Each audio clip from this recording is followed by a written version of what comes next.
എല്ലാവർക്കും നമസ്കാരം. ഈ ഒരു സംഭവം കണ്ടോ? ഇത് കടച്ചക്കയാണ്. നിങ്ങളുടെ നാട്ടിലെ ശീമച്ചക്ക എങ്ങനെയും പറയും അല്ലെ.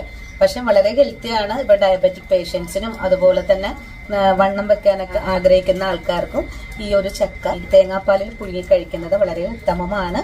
അപ്പോൾ ഇന്നത്തെ നമ്മുടെ റെസിപ്പിയും ഈ ഒരു കടച്ചക്ക വെച്ചിട്ടാണ്. വളരെ സിമ്പിൾ ആയിട്ട് തയ്യാറാക്കി കഴിക്കാൻ പറ്റിയ ഒരു മെഴുക്കുവരട്ടിയാണ് കേട്ടോ. ചാനലിൽ കൂടെ അപ്ലോഡ് ചെയ്യുന്ന വീഡിയോസ് എല്ലാം തന്നെ തുടക്കക്കാർക്ക് വേണ്ടിയിട്ടുള്ളതാണ്.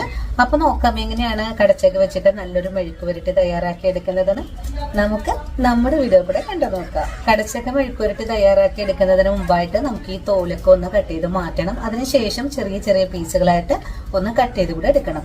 അപ്പൊ ഇതില് കുറച്ച് കറയൊക്കെ ഉണ്ടാവും. ആ ഒരു കറ കളയുന്നതിനായിട്ട് നമ്മൾ അരിഞ്ഞ് മഞ്ഞൾ വെള്ളം കലക്കിയിട്ട് അതിലേക്ക് കട്ട് ചെയ്ത് ഇടേണ്ടതാണ്. നമുക്ക് കറയൊക്കെ എളുപ്പത്തിൽ കളയാൻ സാധിക്കും. അതുപോലെ ഈ ഒരു ചക്ക നിങ്ങൾ പായസം വെക്കാനും വളരെ ഉത്തമമാണ്. ഈ ഒരു ചക്ക ഇനി എവിടെ കണ്ടാലും നിങ്ങൾ വെറുതെ കളയല്ലേ.